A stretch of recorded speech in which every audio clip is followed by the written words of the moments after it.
ఆలోచన కానీ ఒక జీవోస్ రూపంలో ఇచ్చినటువంటి దాఖలాలు లేవు. మరలా 229 ఇప్పుడే పల్లా గారు చెప్పినట్టు ఆ జీవోని 2014-19లో మరలా మన ప్రభుత్వం తెలుగుదేశం ప్రభుత్వం వచ్చిన తర్వాతే రెగ్యులేట్ చేయాలనేటువంటి ఆలోచన చేయటం. ఇక్కడ రెండు ఇష్యూస్, ఇనామ్ అబాలిషన్ యాక్ట్ కానీ ఎస్టేట్ అబాలిషన్ యాక్ట్ కానీ ఉండేటువంటి రైతు వారి ఎవరైతే భూ హక్కులు ఉన్నాయో వాళ్ళకి పూర్తి హక్కులు సంక్రమించినాయి. దురదృష్టం కొద్దీ ఈ 5 గ్రామాలు అన్సెటిల్డ్ విలేజ్లుగా సెటిల్మెంట్ జరిగే నాటికి ఇవి సెటిల్మెంట్ జరగకపోవటం వల్ల అక్కడ సెటిల్మెంట్ ఫేర్ ఆడంగల్ అనేటువంటి క్రియేట్ కాకపోవడం వల్ల వీటన్నిటికీ కూడా ఓన్లీ కొలమానం గిల్మెన్ అనేవారు 1903లో చేసినటువంటి సర్వే, అంటే మైనర్ గార్డియన్ ఉండేటప్పుడు ఒక బ్రిటిష్ ప్రభుత్వం మెడ్రాస్ ప్రెసిడెన్సీ నుంచి గిల్మెన్ అనేటువంటి ఐసీఎస్ అధికారిని అపాయింట్ చేయడం వల్ల ఆయన చేసిన సర్వే ఒకటే కొలమానం తప్ప ఇంకొక రకమైనటువంటి రైతు హక్కులు నిర్ధారించుకునే అవకాశం లేకపోవటం, తర్వాత కాలంలో ఇవన్నీ కూడా న్యాయస్థానాల్లో కానీ రెవెన్యూ కోర్టుల్లో కానీ వివిధ దశల్లో ఉండటం వల్ల ఈరోజు సమావేశం కేవలం ఎవరైతే కన్స్ట్రక్షన్స్ జరుపుకుని ఉన్నారో స్ట్రక్చర్స్ ఏవైతే ఉన్నాయో వాటిని ఒక బాధ్యతగా, ఎందుకంటే వీటి హక్కుల గురించి డీటెయిల్ డిస్కషన్స్ జరిగితే మళ్ళా ఇంకో కాంప్లికేషన్ వస్తుంది కాబట్టి ప్రభుత్వం ఒక చిత్తశుద్ధితో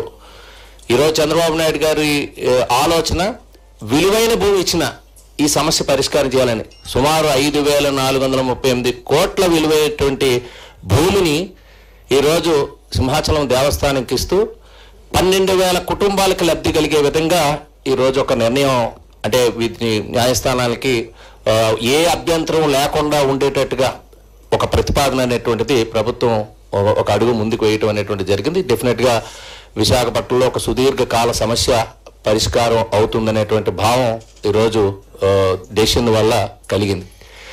రెండో అంశం ఏదైతే ఈ మిగిలిన హక్కులకు సంబంధించినటువంటి, ఎందుకంటే ఇది 70% సమస్య పరిష్కారం అయిపోతుంది ఈరోజు ఆ పంచగ్రామాల్లో. మిగిలింది ఏదైతే ఉందో దాన్ని సెకండ్ ఫేజ్లో మరలా దేవాదాయ మంత్రి గారు అలాగే రెవెన్యూ మంత్రి గారు ఒక కమిటీలా మరలా దీనిపైన ఏ రకంగా ఆలోచన చేయాలనేటువంటిది చేయడం జరుగుతుంది.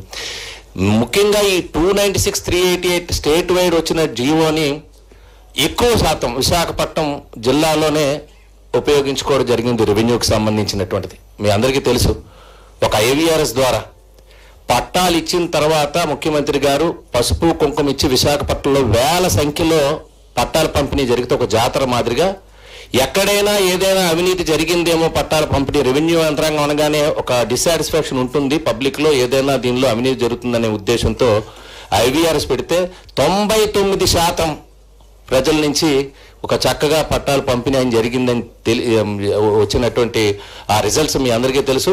విశాఖ నగరం 2019-21లో కూడా నగరంలో శాసనసభ్యులు అందరం కూడా గెలవడం అనేటువంటి జరిగిందంటే ఈరోజు అక్కడ ఉండేటువంటి ఇది ఒక ప్రధాన, ఎందుకంటే విశాఖపట్నం అనగానే పోర్ట్ ల్యాండో లేకపోతే రైల్వేసో లేకపోతే డిఫెన్సో ప్లెయిన్ ఏరియాస్ అన్నీ కూడా గవర్నమెంట్కి సంబంధించినటువంటి ఏరియాస్గానే పరిగణించబోయి ఉపాధి కోసం వచ్చిన వాళ్ళందరూ కూడా ఎక్కడ ఆశ్రయం దొరికితే అక్కడ నివాసం ఏర్పరచుకున్నారు. సో వేల సంఖ్యలో అర్హులైనటువంటి వారు ఉండడం వల్ల ఈ 296/388 జీవోల్లో వేల సంఖ్యలో దరఖాస్తులు రావడమే కాకుండా వాటిని కూడా ఒక సాంకేతిక పరంగా ఒక పట్టాని వాళ్ళ లాంగిట్యూడ్ లాటిట్యూడ్ కూడా మొత్తం ఓవరాల్గా కంప్యూటరైజ్ చేసి వాళ్ళకి హద్దుల సమస్య కూడా రాకుండా ఉండేటట్టుగా ఆ రోజు పట్టాలు ఇవ్వడం జరిగింది.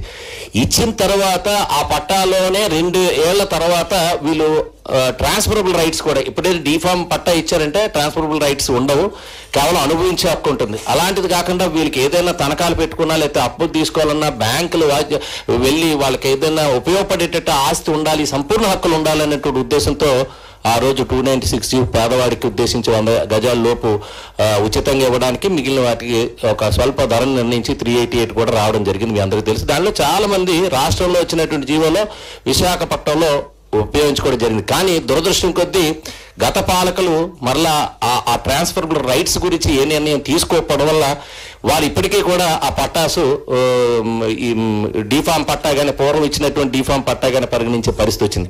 దానికి ఈరోజు ఇప్పటి నుంచే ఎఫెక్ట్ అయ్యే విధంగా ఈరోజు నిర్ణయం తీసుకోవడం జరిగింది. గతంలో ఇచ్చిన పట్టాలన్నీ కూడా వాళ్ళకి ఫుల్ రైట్స్ వచ్చేటట్టు ఆ టైటిల్ దానిపైన పూర్తి సంపూర్ణ హక్కులు కలిగే విధంగా నిర్ణయం తీసుకోవడం అనేటువంటిది నిజంగా విశాఖపట్నంలో వేల సంఖ్యలో, ఇది రాష్ట్ర వ్యాప్తంగా అందరికీ ఉపయోగపడుతుంది. విశాఖపట్నంలో ప్రధానంగా వేల సంఖ్యలో ఉండేటువంటి వారికి అందరికీ ఇది ఉపయోగపడుతున్నందుకు ముఖ్యమంత్రి గారికి, అదేవిధంగా రెవెన్యూ మంత్రి గారికి మా ధన్యవాదాలు తెలియజేస్తున్నాం విశాఖ ప్రజల తరపున. Thank you, brother. Thank you.